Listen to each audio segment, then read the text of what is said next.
Muito boa tarde a todos. Bom sábado, em quem ainda está no início do sábado ou a meio do sábado. Nós aqui já estamos quase no final, o sol já começa a baixar, mas são todos muito bem-vindos. Obrigada por terem escolhido estar aqui conosco. É tão bom ver as vossas carinhas. Praticamente estão todos visíveis. Vamos hoje ter o nosso estudo número 31. Esperemos que não façamos nenhum 31, não é? Em Portugal existe este ditado, mas vamos então curvar as nossas cabeças para orarmos. Querido Deus, eterno Pai que está nos céus, viemos aqui, Senhor, para adorar e bendizer o seu nome, porque o Senhor é o nosso Pai e nós podemos depositar toda a nossa confiança no Senhor. Sabemos, ó Pai, que temos grande privilégio em sermos chamados seus filhos, mas também temos grande responsabilidade, porque o Senhor nos confiou a missão, a última parte da missão, para a salvação de todas as pessoas.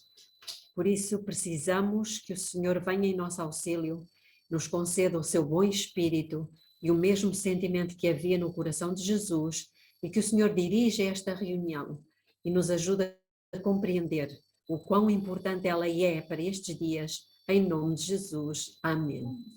Muito bem, por acaso alguém se recorda do tema que iríamos falar hoje?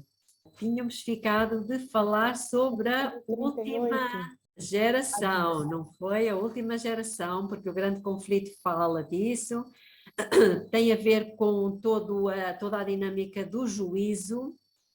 Então, vamos começar por abrir as nossas Bíblias no livro de Amós. Muito importante o livro de Amós, como todos os profetas menores, e vamos ver o que é que ele nos diz no capítulo 4, no versículo 12. Amós 4, 12. Uma de vós ou um de vós pode abrir e ler, por favor.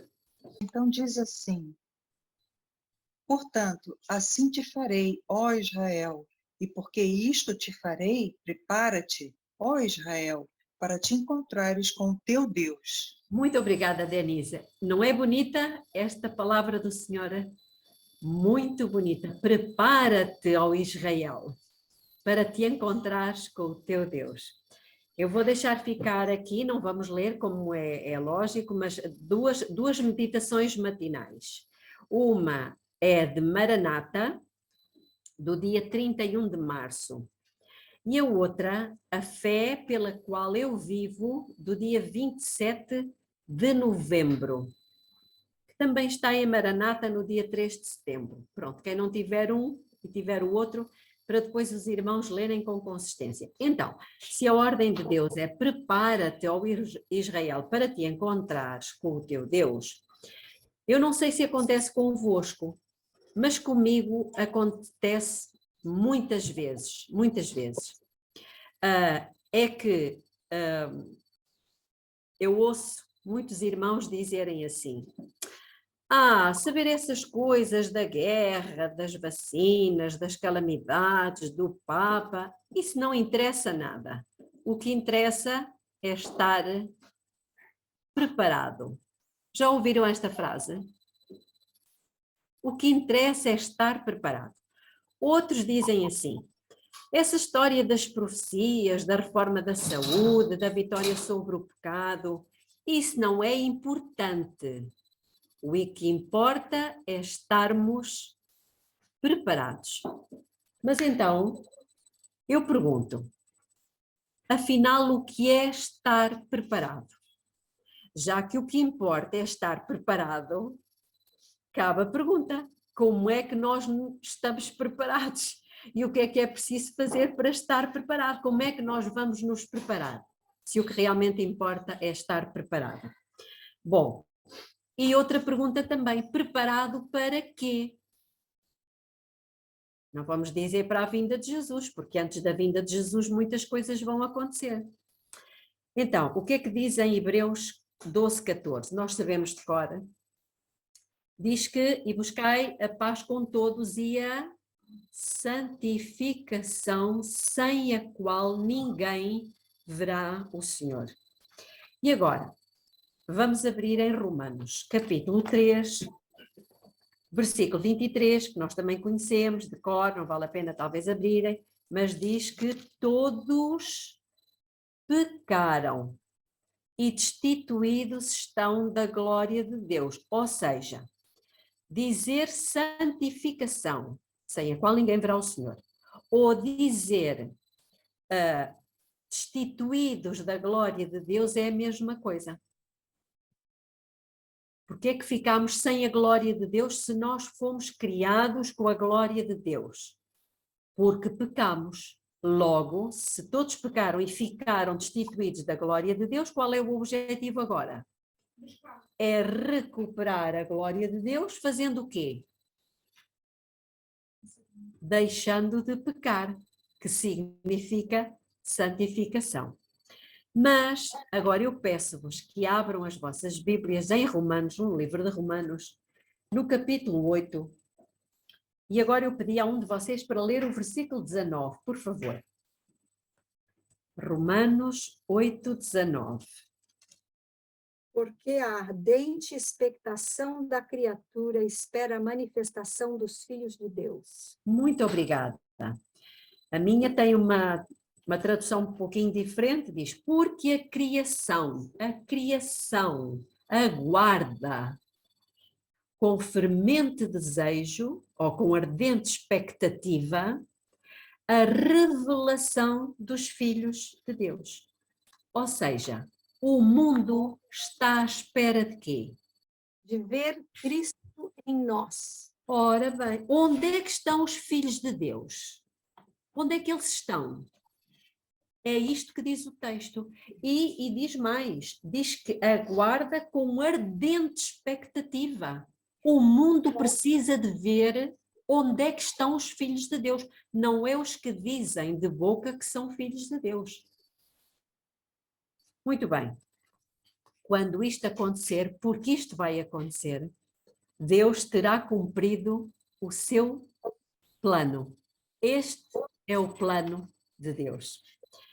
Mas todos nós sabemos, ou quase todos, penso eu, que sabem que quando o ser humano pecou, foi como, eu vou dar aqui um pequeno exemplo, como se tivesse havido uma avaria num navio. Não é verdade? Como se tivesse havido uma avaria. E o que é que Jesus fez? Bom, ele veio a esta terra para salvar o navio. Assim, quando ele veio aqui e todo o trabalho que ele realizou aqui, foi como se ele tivesse rebocado o navio até ao porto. Ele já não estava em alto mar, sujeito a afundar, etc, etc. Mas agora que o navio está no porto, ele está salvo ou não está salvo? Está a salvo, mas não está reparado. Percebem? Ele precisa de ser reparado, precisa de haver condições para que ele possa voltar a navegar em alto mar, que é o que vai acontecer connosco. Então, este processo de reparar o navio, de restauração, no estaleiro, chama-se santificação. Chama-se santificação. Isto é apenas uma parábolazinha. E esta santificação, como a Bíblia diz, inclui 3 coisas distintas: o corpo, a alma e o espírito, ou seja, o físico, os pensamentos e os sentimentos. Quando esta obra for concluída, o homem está preparado para se encontrar com o seu Deus. Por quê? Porque terá sido restaurado à imagem e semelhança do Criador. Este é o objetivo de Deus. Esta demonstração, aqui é que está, esta demonstração daquilo que o Evangelho pode fazer em favor do ser humano é aquilo que o mundo aguarda por ver, que ainda não viu. Sabem que muitos foram libertos, e talvez até aqui alguns de nós, uns foram libertos do tabaco, não sei se há aqui algum caso, outros foram libertos do álcool, outros foram libertos da droga, outros da pornografia, outros, enfim, de várias coisas. O que quer dizer que essas pessoas já obtiveram o quê? A vitória sobre esses pecados. É verdade ou não? Não temos todos nós já tido vitória sobre algumas destas coisas? Sim, senhora. Então, essa pessoa podemos dizer que nesse ponto específico já está santificada. E assim, como ela se tornou vitoriosa sobre essa tentação, pode também chegar a sê-lo em qualquer outra tentação ou qualquer outro pecado. Seja egoísmo, orgulho, a fofoca, o ciúme, a justiça própria, enfim, tantos outros, ok? E nós, se começarmos a pensar na nossa vida, começamos a ver, eu fazia desta forma, eu tinha este vício, eu tinha este mau hábito e hoje já não tenho. Isto é prova de que outras coisas podem também ser vencidas. Só que isto, irmãos, vai acontecer com a última geração. Por meio dela, Deus vai demonstrar o que é que Ele pode fazer com a humanidade. E Ele vai tomar aquela geração que é mais fraca dos fracos e aqueles que levam ou carregam, não é, todas as fraquezas dos seus antepassados, e é nesta geração que Deus vai revelar o seu poder. No livro Obreiros Evangélicos, no capítulo 70, que tem por título O Espírito Santo, na página 286.1, diz o seguinte: Cristo prometeu que o Espírito Santo habitaria naqueles que lutam pela vitória sobre o pecado. Isto é bom? Isto é muito bom. Mas não termina aqui a frase. Continua. Para demonstrar o poder da força divina. Então, o que é que Deus quer demonstrar? O poder da força divina. O poder da força divina. Continuando, dotando o instrumento humano de poder sobrenatural.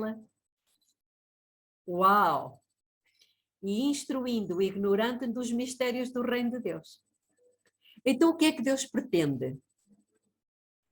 Ter pessoas nesta terra que permitam, portanto, que permitam que Deus demonstre o poder da força divina, dotando-nos de um poder que não é nosso, um poder sobrenatural. Vou contar-vos uma história que todos nós já ouvimos alguma vez. Não sei se sabem, mas houve um tempo em que o céu era um lugar de paz. Sabiam disto? O céu, houve uma altura em que desconhecia-se completamente a discórdia e prevalecia apenas o amor.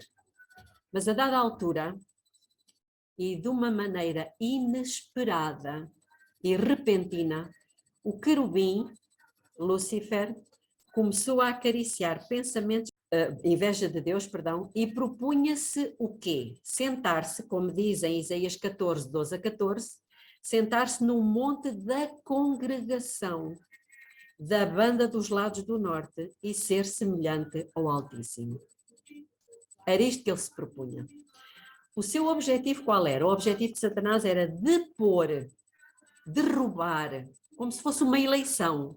Uma vez já falávamos aqui, não é que estamos em tempo de eleições. Então é um pouco isto que estava a acontecer. Ele propôs-se derrubar o governo de Deus e governar ele próprio no seu lugar. Nós temos isso em Apocalipse 12, versículo 7. Deus devia deixar Satanás prosseguir a sua obra. E durante estes quase 6.000 anos, Satanás tem estado a demonstrar ao universo inteiro o que é que ele fará ou faria se ele fosse eleito governador do universo. O que Satanás tem estado patenteando é realmente o que é que ele tem estado a demonstrar, o seu caráter, o seu caráter.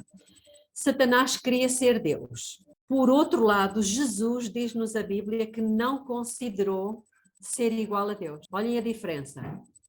Satanás, que era um anjo, queria ser Deus. Jesus, que era Deus, não teve por usurpação ser igual a Deus. Encontramos isso em Filipenses capítulo 2, versículo 6. O contraste é gritante. Então, Satanás, como nós sabemos, e o pecado foi aí que começou no céu. Mas em que lugar do céu? No santuário. E em que lugar do santuário? O lugar santíssimo. Como é que nós sabemos? Sabemos porque é no lugar santíssimo que estavam, ou que estão, os querubins. E Lúcifer era um querubim. Logo, ele tem ligação direta com a lei. Com a lei. E Satanás odiava e odeia a lei. E ao odiar a lei, o que é que ele odeia? A Cristo. Porque a lei é simplesmente uma transcrição do caráter de Cristo. Vamos abrir no Salmo 40, versículo 8. E Nós Belinha, conhecemos, sim? ainda tem um detalhe. Satanás, ele era o querubim cobridor. Sim, Significa que ele era o único anjo que tinha acesso direto ao trono de Deus. Era um privilégio acima dos outros anjos. exatamente. E, portanto, se havia alguém que conhecia a lei de Deus, era ele. Então, o que diz o Salmo 40, versículo 8? Que a tua lei, ó Deus, está dentro do meu coração. Isto refere-se a Jesus Cristo. Se Jesus diz que a lei de Deus está no seu coração, apunhalar a lei é o mesmo que apunhalar o coração de Cristo. Porque ele diz que a lei está no seu coração. Está certo? Muito bem. Quando Cristo morreu na cruz, sem pecar, ficou demonstrado na sua vida a possibilidade de guardar a lei. Por isso ele teve que vir em carne, tal e qual como nós, e ficou demonstrado que era possível guardar a lei. Ficou provado, portanto, que Satanás fracassou no conflito com Cristo. Mas ele pensou, eu posso ainda ter êxito com os homens. Foi isso que ele pensou. Ok, tudo bem, com Cristo não. Mas eu acho que com os homens eu vou conseguir. Foi por isso que, segundo diz Apocalipse 12, 17, que ele foi fazer guerra ao resto da semente da mulher. Estamos a perceber o porquê? A demonstração que Deus se propõe efetuar com a última geração na Terra significa muito, tanto para o povo como para o próprio Deus. Porque, repara, este conflito já se arrasta há quase 6.000 anos e nunca houve uma geração, ok, tem havido casos pontuais, específicos de algumas pessoas que a Bíblia diz que eram justos e não refere pecado nenhum dessas pessoas.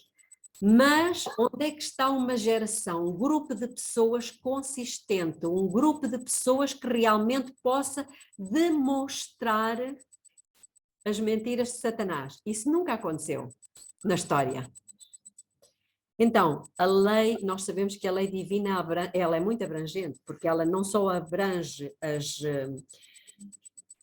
parte física, mas abrange também os pensamentos e os sentimentos. A guarda dos mandamentos significa completa santificação, ou seja, uma vida santa, fidelidade inquebrantável àquilo que é reto, afastamento completo do pecado e vitória sobre o pecado. Isto é o que Deus se propôs fazer. Satanás disse assim: ninguém pode guardar a lei.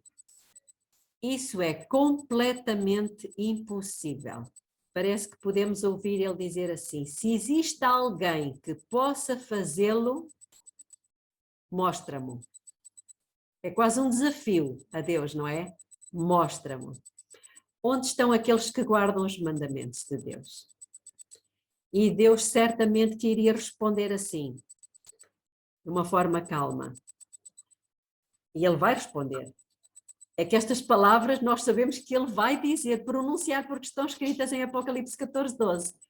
A dada altura Deus vai dizer o quê? Aqui está a paciência dos santos, os que guardam os mandamentos de Deus e têm a fé de Jesus. Portanto, se Deus se propôs a fazer isto, Ele dá-nos a garantia de que Ele vai conseguir. Irmãos, Ele vai conseguir. E nós acreditamos que somos a última geração. Muito bem. Deus reservou então a sua maior demonstração para a última geração. Porquê? Precisamente porque esta geração sofre as consequências de quase 6.000 anos de pecado e degradação. Como dissemos há pouco, eles são os mais fracos dos fracos. Contudo, isto é importante, eles não só suportarão a prova como Adão e Eva, mas também uma prova semelhante à de Jó. E mais, uma prova semelhante à de Jesus. Eles serão provados ao máximo. Nós não cantamos a Jesus seguir eu quero? Cantamos ou não? Eu vou fazer uma pergunta, não quero a resposta. Será que queremos mesmo? Queremos mesmo, irmãos, seguir a Jesus?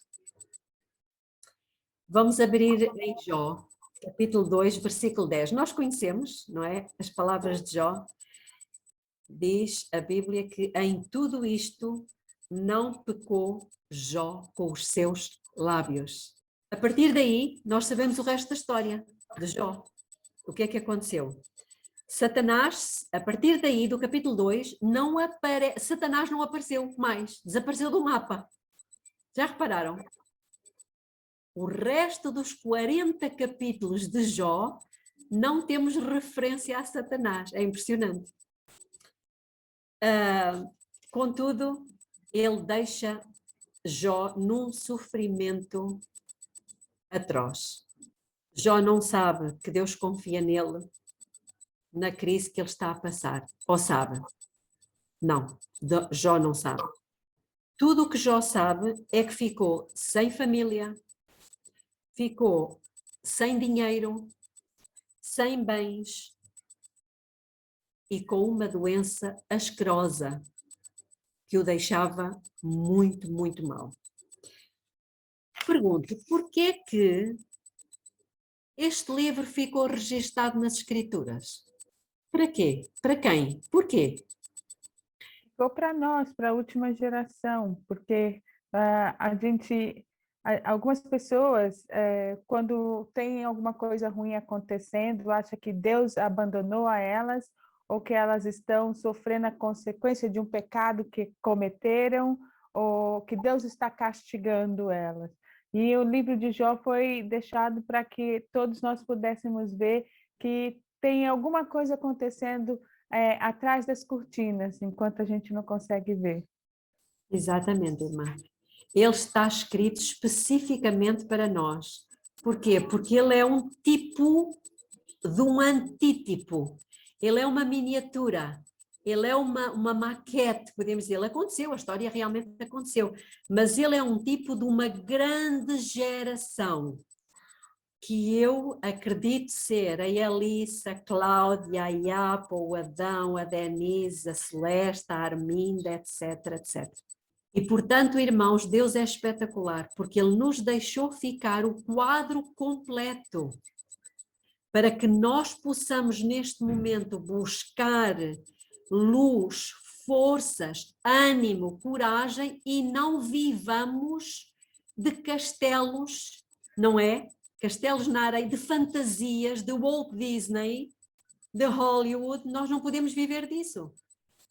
Nós temos um caso concreto que Deus nos deixou ficar para nós percebermos não só aquilo que é visível, mas sobretudo aquilo que está invisível, mas também para tirarmos dali forças, pelo próprio testemunho daquele homem.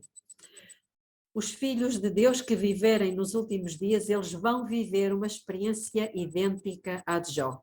Serão provados como ele o foi. Diz-nos a Bíblia que eles hão de ser, aliás, a Bíblia não, diz-nos no Desejado de Todas as Nações, no capítulo 12, na página 76.1, que eles hão de ser privados de todo o apoio terreno. Já lemos isto. Havemos de ser privados de todo o apoio terreno.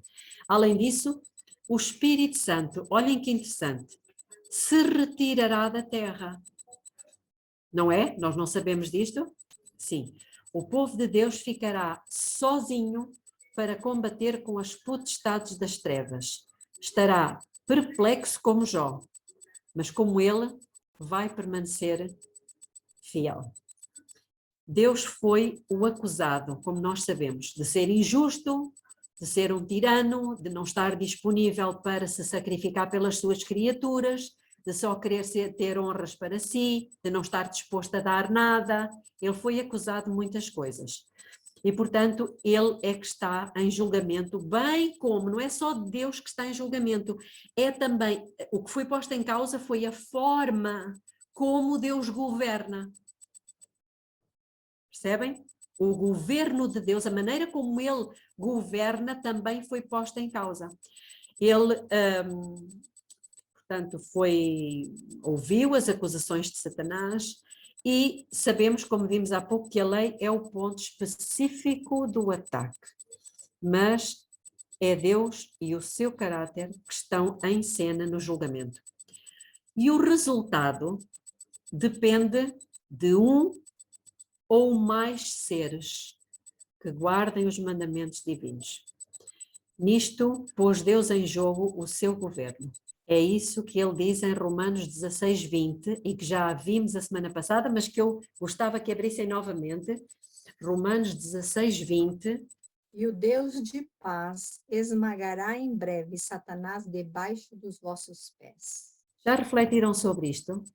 Vai ser debaixo dos nossos pés. Dos nossos pés. Dos nossos pés. Cada um de nós deve colocar o seu nome aí. Através de Jesus, as acusações de Satanás já se tinham demonstrado falsas. Não é verdade? Jesus foi a demonstração de que era possível viver guardando a lei de Deus. Mas a demonstração suprema ainda vai ser feita através, como nós já vimos, da última geração. Não é dos fortes, nem dos poderosos, nem os ricos ou os sábios, mas será de pessoas comuns, não é? Que escolheram acreditar em Deus. Satanás assegurou que os que no passado serviram a Deus o fizeram tal como Jó. O que é que estava em causa com Jó? Era a sua desobediência. Satanás acusou Jó de ser desobediente.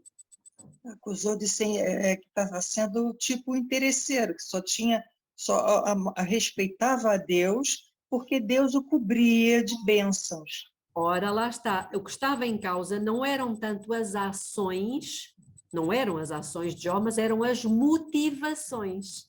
Coloquem isso na vossa vida.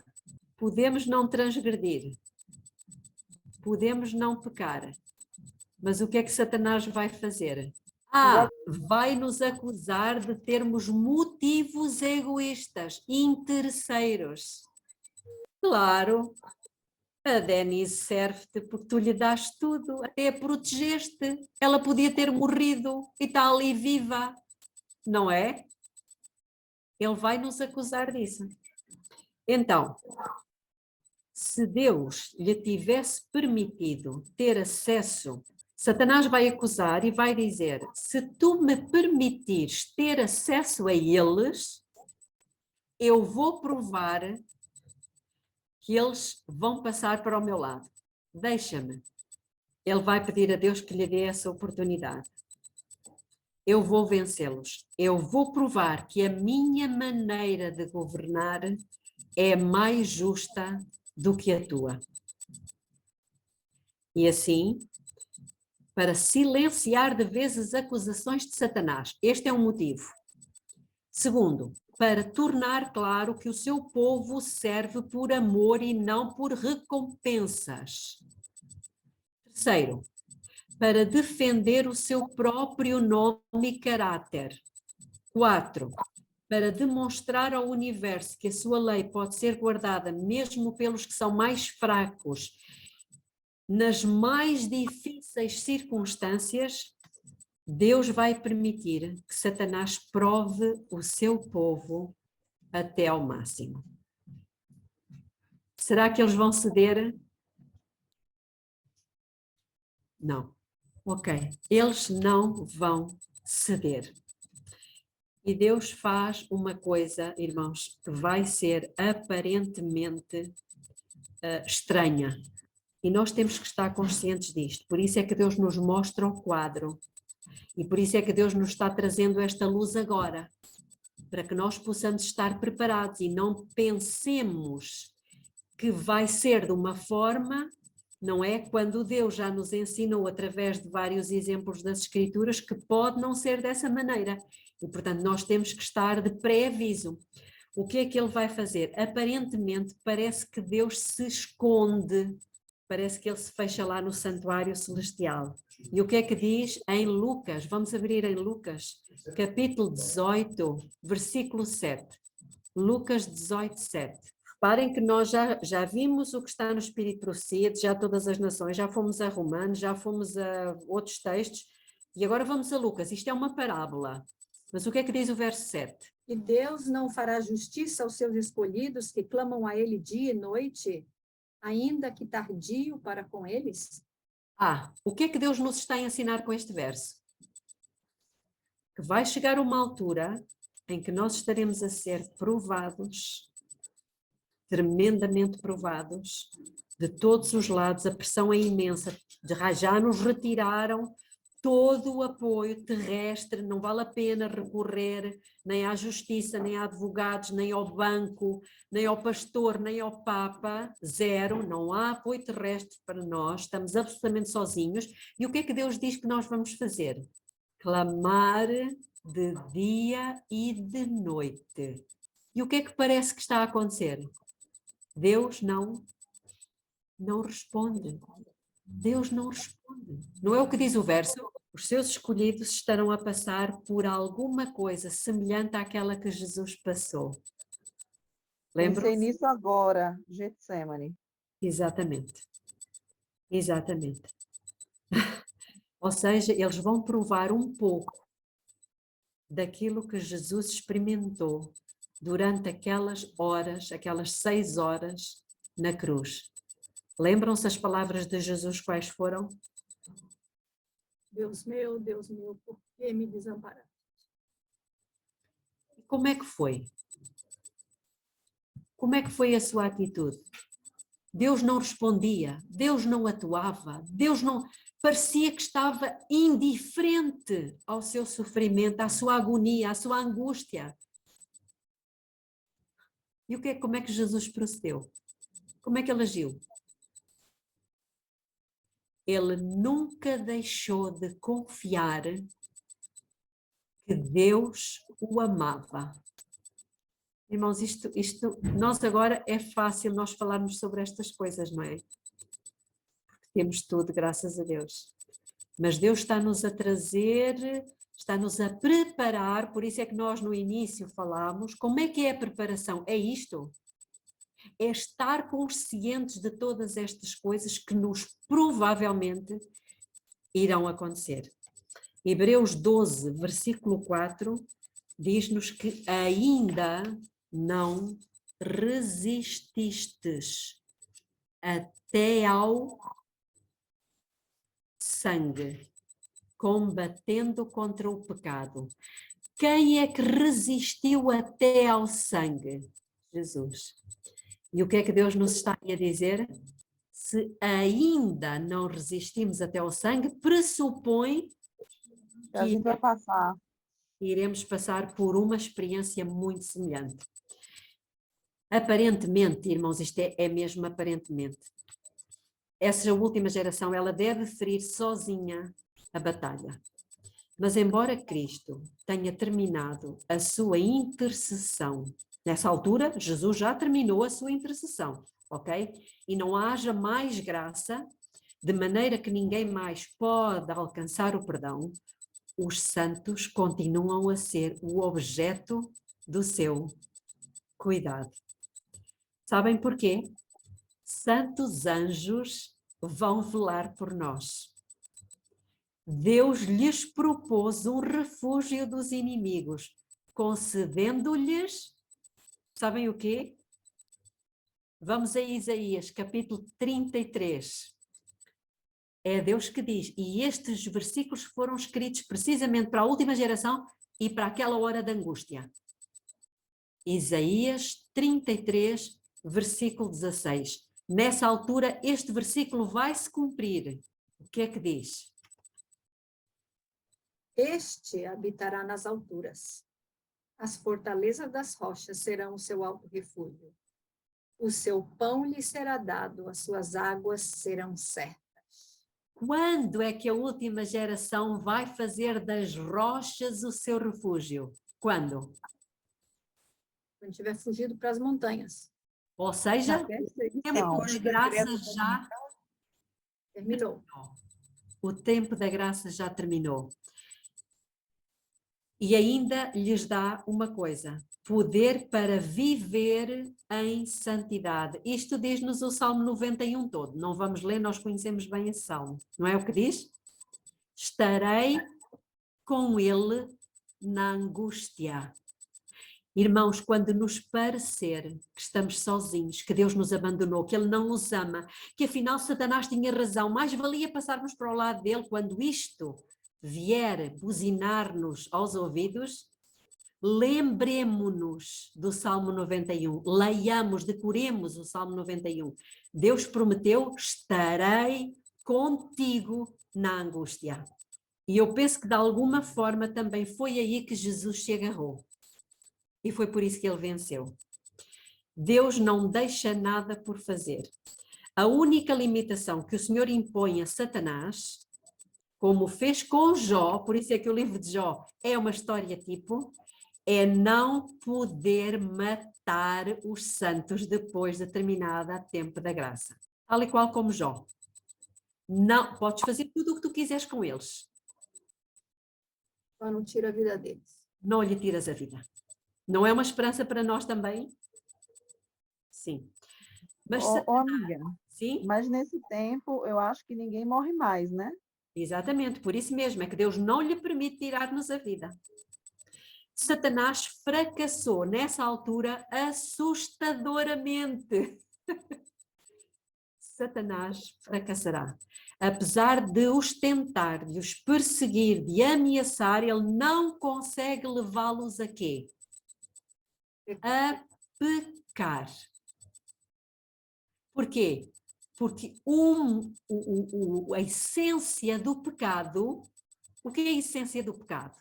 Vamos fazer aqui uma pequena pausa. É separação de Deus. É separação de Deus. Ok, quer mais? Não estar em harmonia com Deus. Ok, quer mais? A santa lei de Deus, não guardar a santa lei de Deus. Quando é que Eva pecou? Pensem, quando é que ela pecou? É exatamente. Daniela, quem é Daniela? Ensinas. Exatamente. Quando ela duvidou. E ela quis ser Deus. Quando ela duvidou da palavra de Deus. E depositou fé na palavra da serpente. Irmãos, é isto que Satanás vai tentar fazer conosco. Fazer-nos duvidar de que Ele nos ama. Fazer-nos duvidar de que Ele está conosco. Fazer-nos duvidar de que Ele vai nos dar o poder para vencer. Nunca podemos duvidar disto, irmãos.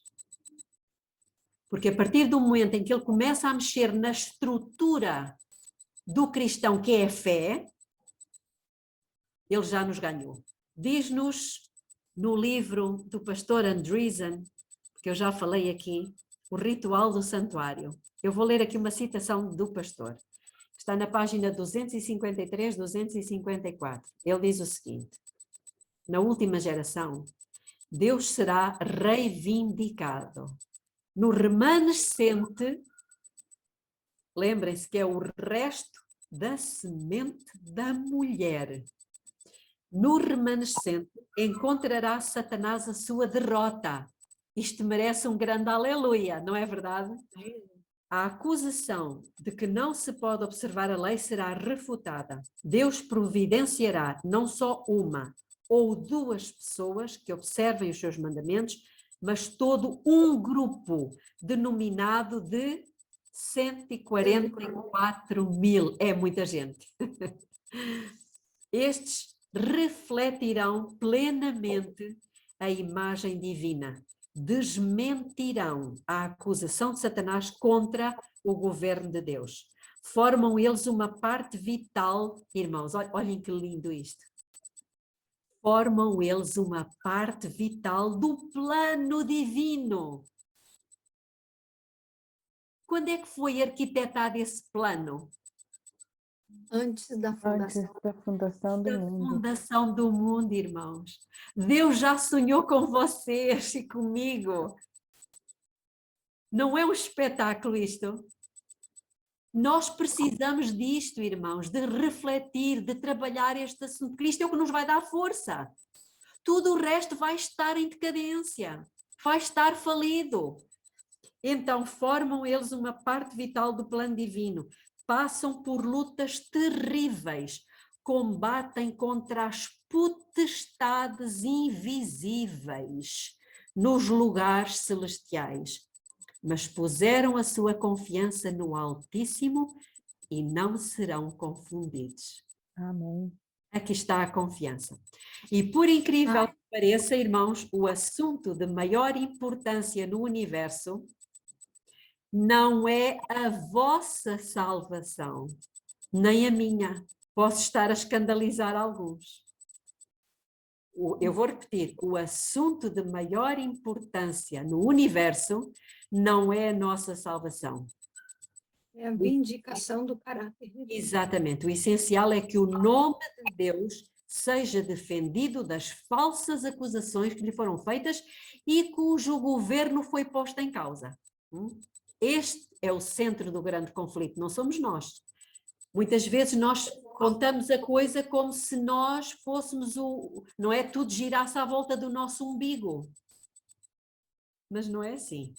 Porque quando Deus nos criou, criou-nos para quê? Diz Isaías, para a sua Glória. glória. É para glorificar o nome dele que nós fomos criados. Hoje o conflito aproxima-se do fim e Deus está, irmãos, preparando um povo para o último grande combate. Satanás também está preparando o seu exército. Ele está preparando o seu exército. A crise nos espera e decidir-se-á na vida do povo de Deus. Este Deus confia em nós, tal como confiou em Jó. Só que Jó não sabia, pois não? Jó não sabia. Deus nos dá, irmãos, o privilégio de justificar o nome dele pelo nosso testemunho. Como? Isaías 33, que lemos há pouco, já estamos quase no fim do nosso estudo, vamos ler novamente Isaías 33, mas agora vamos começar no versículo 13. Ele está-se a referir precisamente à última geração e Deus faz uma pergunta. Versículo 13 a 16. Ouvi vós, os que estáis longe, o que eu tenho feito, e vós que estáis vizinhos, ou que estáis perto, reconhecei o meu poder, é isto que Deus está a dizer. Os pecadores de Sião se assombraram, o temor apoderou-se dos ímpios. Quem dentre nós pode habitar com o fogo consumidor? Quem dentre nós pode habitar com as labaredas eternas? E agora Deus diz quem? Aquele que anda em justiça e que fala com retidão, aquele que rejeita o ganho da opressão, que sacode as mãos para não receber peitas e que tapa os ouvidos para não ouvir falar do derramamento de sangue e fecha os olhos para não ver o mal. Este habitará nas alturas, as fortalezas das rochas serão o seu alto refúgio, dar-se-lhe-á o seu pão, as suas águas serão certas. Eu vou terminar com uma citação, mais uma do Ritual do Santuário, página 259. Vivemos agora no grande dia real da purificação do santuário. Todo o pecado deve ser confessado e pela fé ser apresentado ao juiz antecipadamente. Ao passo que o sumo sacerdote entra no Santíssimo, o povo de Deus deve agora achar-se face a face com Deus. Deve saber que toda a transgressão foi confessada e que não resta mancha alguma de pecado. A purificação do santuário celestial depende da do povo de Deus na terra. Quão importante é, pois, que os seus servos sejam santos e irrepreensíveis. Neles deve ser consumido todo o pecado, a fim de poderem subsistir à vista de um Deus santo e sobreviver apesar do fogo consumidor. Ficará finalmente demonstrado que Deus é absolutamente justo, que nós não o servíamos por interesse, que Deus é amor, que nunca abandona os seus filhos e que Satanás não pode nem vai governar esta terra. Vamos orar. Querido Deus, eterno Pai que está nos céus, toda a honra, toda a glória sejam dadas ao seu nome, porque o Senhor nos escolheu para viver nesta geração. Todas estas coisas, até agora, Pai, têm sido na teoria. Mas nós queremos, Senhor, fazer parte da prática e queremos ser aqueles que, neste momento, estão buscando deixar que o Senhor se manifeste e sermos a prova viva de que é possível guardar a sua lei, de que o Senhor é bom, que o Senhor é justo. Conceda-nos a cada um de nós a compreensão e a noção de que ainda existe graça, sim, mas que precisamos explorar mais este assunto para que quando vier um momento difícil, todas estas coisas possam vir à nossa mente e possam servir de âncora para permanecermos firmes na fé. Dê-nos, Senhor, o seu Espírito. É o que eu lhe peço humildemente em nome de Jesus. Amém. Olá, papá. Jesus realmente, ele disse várias vezes, acautelai-vos que ninguém vos engane. E se os irmãos estiverem atentos, vão perceber que os enganos são de toda a espécie, de toda a ordem. E nós os encontramos a cada passo, fora e até dentro da igreja. Até dentro da igreja. Existem muitos enganos. E um dos enganos que eu tenho percebido é que muitos dos nossos queridos irmãos, eles têm uma noção, um tempo que temos à nossa frente, que não é a noção correta, está desfocada. Eu tenho percebido que muitos de nós temos bebido do vinho de Babilónia e estamos meios que embriagados, vendo as coisas de forma errada. E irmãos, aquilo que aconteceu com os discípulos, eles andaram 3 anos e meio com Jesus, dormiram com ele, comeram com ele, andaram com ele, percorreram quilómetros com ele, mas eles não estavam preparados quando Jesus morreu. Eles tinham uma visão distorcida. Por isso, Jesus morreu, ressuscitou, foi ao céu, voltou e depois esteve quanto tempo com eles ainda? Mais 40 dias. E começando por Moisés e por todos os profetas, explicava-lhes o que dele se achava em todas as Escrituras. E mesmo assim, quando ele estava para subir ao céu à vista dos discípulos, mesmo assim, irmãos, em Atos dos Apóstolos, capítulo 1, o que é que eles perguntam a Jesus? Senhor, é neste tempo que restauras a Israel o reino? Parece que Jesus deve ter feito assim. Eu não acredito, não acredito. Vocês ainda não entenderam isto?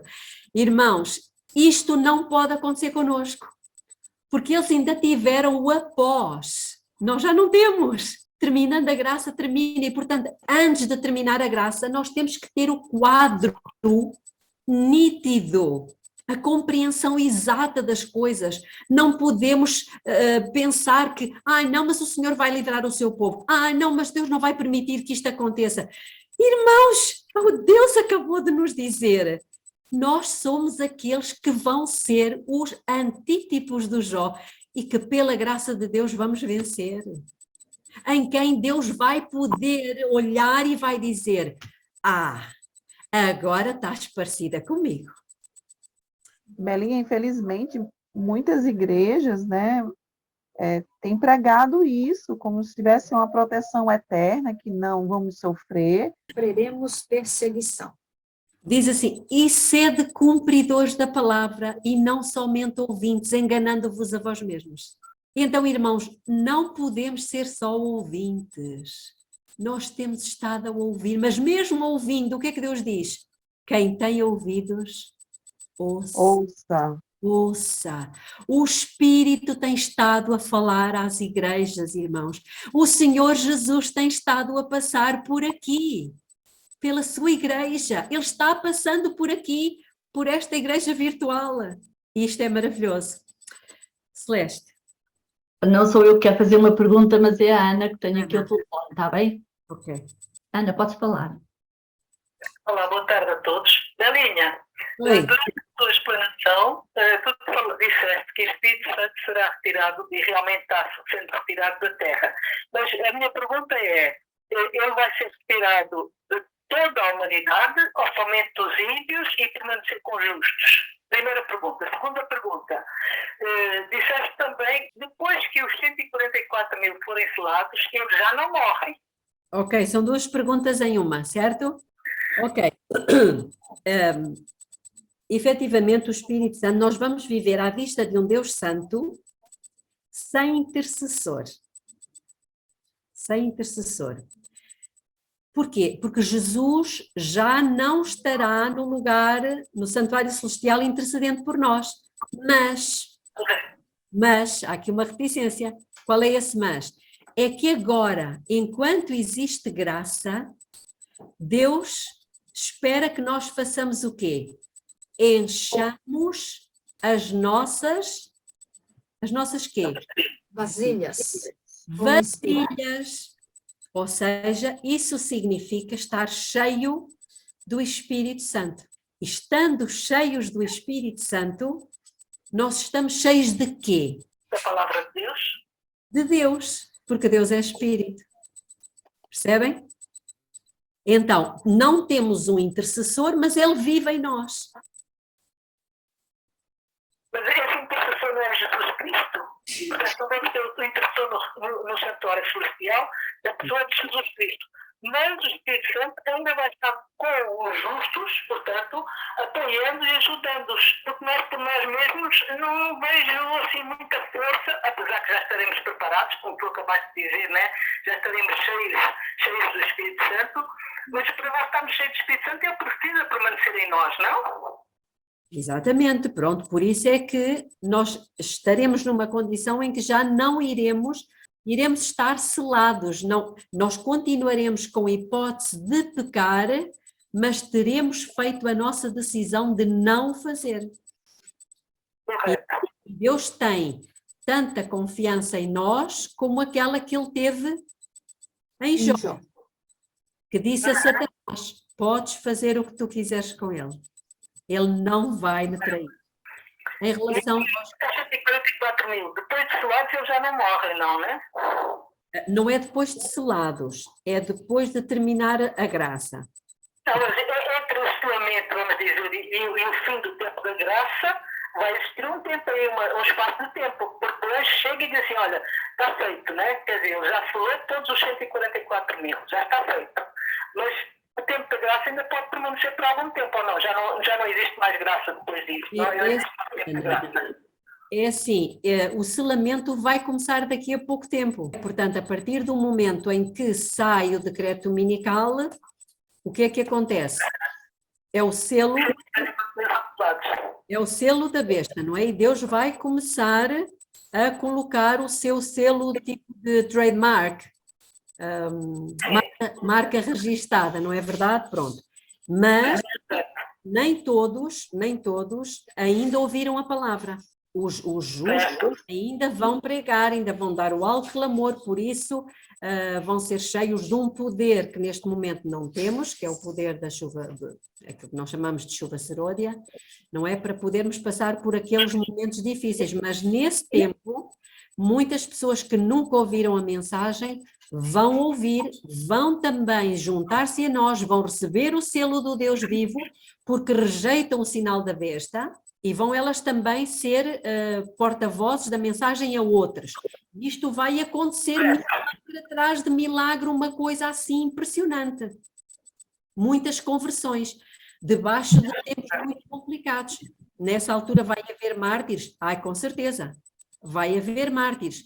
E quando formos avançando no tempo, porque o alto clamor ainda vai servir para fazer muitos conversos, à verdade, vai chegar o momento em que todos tiveram tomado a sua decisão. Porquê? Porque o alto clamor são os tais rumores, não é? Que o rei do norte ouve, são essas pessoas que estão a falar o quê? Dizem, não, o verdadeiro rei do norte não é o papado, o verdadeiro rei do norte é Jesus Cristo, ele está vindo. E o sinal de Deus não é o domingo, é o sábado. Então, estas duas coisas são as que vão ser pregadas com muita força, com muita intensidade. E vamos chegar a um momento em que, daqueles que não adormeceram, nem foram mártires, serão quantos? 144 mil. E nessa altura, portanto, já todos fizeram a sua decisão, já todos ouviram a mensagem, já todos ouviram a trombeta, percebem? Já todos ouviram a mensagem certa no tempo certo. Os que se arrependeram, os que não se arrependeram já se não arrependem, porque eles já tomaram a sua decisão. Faz o quê? Já não há necessidade do Espírito Santo interceder em mais ninguém. Porquê? Porque já todos tomaram a sua decisão. Correto. Obrigada.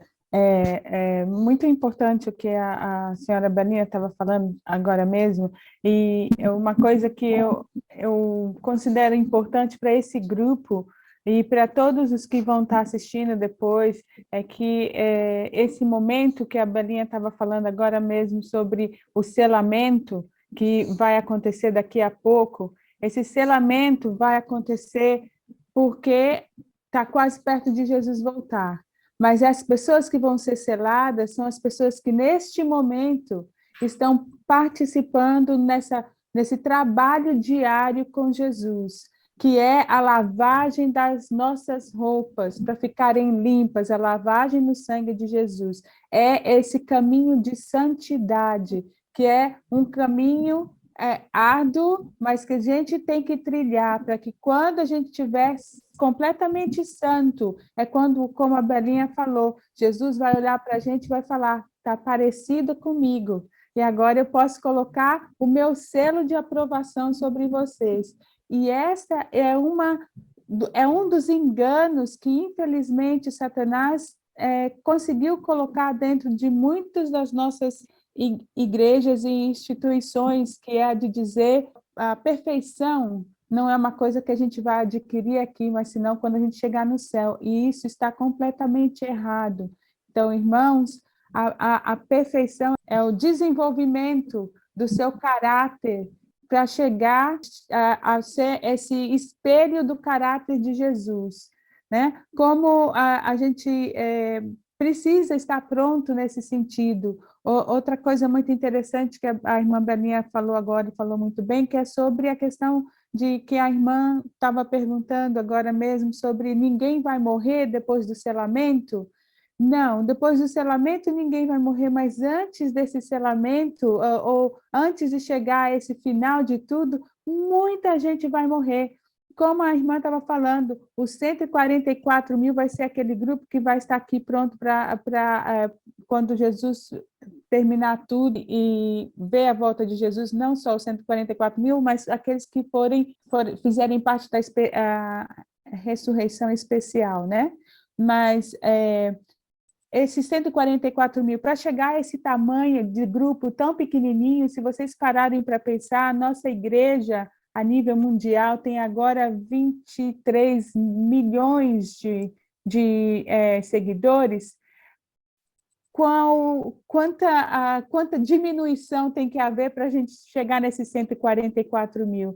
Então, quer dizer, completamente acredito, irmão ou irmã que acabou de falar, de que é um número literal, porque a senhora White falou no livro Primeiros Inscritos, a primeira visão que ela teve, ela colocou 144 mil em números, né? Ela não falou, esse é um número, é uma coisa simbólica. Ela referiu a isso mais de uma vez, e se eu não estou enganado, foram umas 3 vezes que ela repete 144 mil em número. Então, é isso que é outra coisa que a gente precisa saber. A nossa história, irmãos, precisamos ler, não nos deixamos nos levar pelo que o pastor coloca no sermão dele, da senhora White. Vá pesquisar o que ele falou ali depois do almoço, no sábado. Pesquise, aprenda a ler. Deus é tão maravilhoso que agora os livros da senhora White estão nesse app, né, que você pode ter no seu computador ou no seu telefone, que você mesmo pode fazer a pesquisa mesmo sem não precisar comprar nenhum livro. Irmãos, pesquisem, aprendam como é que a gente tem que se vestir, como que a gente tem que comer, como que a gente tem que falar, como nós temos que pensar e agir, porque essas são as coisas que vão fazer a gente refletir a imagem de Jesus. E a gente vai encontrar isso na Bíblia e nos livros do Espírito de Profecia. A segunda mentira que é muito comum na nossa igreja, e que algumas pessoas, eu já falei muitas vezes isso antes de me converter realmente, é de que os escritos da senhora White foram para os tempos dela, a cultura dela. Nós estamos em outros tempos modernos, cultura diferente. Então, não é por aí, irmãos. Não é por aí. Deus é um Deus único e Ele é eterno. E o que Ele deixou escrito na Bíblia e no Espírito de Profecia é para o tempo de hoje, assim como foi para o tempo de quando foi escrito. Obrigada, irmãos, por ter deixado eu falar. Obrigada, Cláudia. Mas eu gostava de dizer aqui 2 coisas. A primeira é que não nos preocupemos nem nos prendamos ao facto do número 144 mil, porque antes de ficarem apenas 144 mil, vão vir muitas centenas de pessoas para o lado de Cristo. E é aqui que nós temos que nos focar. Vão haver muitos batismos, muitas conversões, e nós precisamos de ter no nosso coração, o nosso coração cheio de amor, de carinho, de pureza, para receber essas pessoas, para amá-las, para fortalecê-las. Este é um aspecto. Um segundo aspecto que eu gostava de referir é o seguinte: não nos deixemos abalar, irmãos, porque vai haver muitas deserções à verdade. Muitos de nós vão abandonar, inclusivamente filhos nossos vão abandonar. Eu sei que dói, eu sei que custa. A Jesus também custou. Ele tinha uma multidão que o seguia e de um momento para o outro só ficaram 12. Todos o abandonaram, todos. E ele voltou-se para aqueles 12 e perguntou: também vocês querem me abandonar? Mas não nos deixemos abater. Vai chegar um tempo em que precisaremos tirar força da fraqueza dos outros, coragem da sua cobardia, porque muitos, infelizmente, estão a ceder, passo a passo, a ceder aos costumes mundanos, aos hábitos do mundo da Babilônia, à forma de pensar da Babilônia. Não se deixem perturbar com isto. Irmãos, mantenham-se firmes, procurem ver, não, Jesus também não desistiu por minha causa. Eu não posso voltar-lhe as costas. É um conflito que está em jogo. Deus conta comigo para reproduzir o seu caráter, para refletir o seu caráter. Tenhamos estas coisas todas na nossa mente e fortaleçamos-nos uns aos outros, irmãos. Isto é importante que nós possamos dar força uns aos outros. Coragem, quando um irmão estiver mais abatido, mais desanimado, encorajemos. Não, era só isto que eu queria dizer. Belinha, agora eu confesso que eu fiquei agora na dúvida, porque se são só apenas 144 mil o número de salvos, Ellen, até lá muitos vão se converter, muitos vão adormecer e muitos vão ser mártires, por amor a Cristo, percebes? E aqueles justos que permanecerem fiéis a Deus e que estiverem vivos por ocasião da vinda de Jesus, é só esse número, mas lembrem-se que vai haver aquela ressurreição especial de muitas pessoas que vão ressuscitar e que ainda, deixem-me dizer isto, ainda a semana passada, por exemplo, estavam connosco. Percebem? Ainda há pouco tempo eram nossos contemporâneos, eram pessoas que proclamaram a mensagem como nós, mas por força das circunstâncias acabaram por adormecer, mas é uma soneca curta e elas vão ressuscitar e estão salvas. Portanto, são 144 mil mais uma grande multidão. Todos aqueles que fizeram, que nasceram, viveram e morreram durante o período de 1844 para frente, vão ressuscitar e estão salvos, vão ressuscitar nessa ressurreição especial. E vão ouvir, vão passar as últimas cenas, atenção, vão passar as últimas cenas. Eu tenho para mim, não está nada escrito, mas eu tenho para mim que muitos de nós vamos receber forças dessas pessoas, da mesma forma que Jesus recebeu forças do Moisés e do Elias. Mas, amiga, se for considerar todos aqueles que estarão vivos, 144 mil é um número muito pequeno. Por exemplo, se você comparar uma nação, mas a gente está se referindo ao mundo todo, ao planeta daqueles que vão estar vivos. Só são esses o número de salvos? Eu acho que confesso que eu fiquei na dúvida agora. Sempre foram poucos, Helen, sempre foram poucos, muito poucos. A senhora White foi clara em dizer que nós precisamos estudar os últimos momentos da história de Jesus durante a crucifixão, antes da crucifixão, para que a gente possa entender o que está por vir.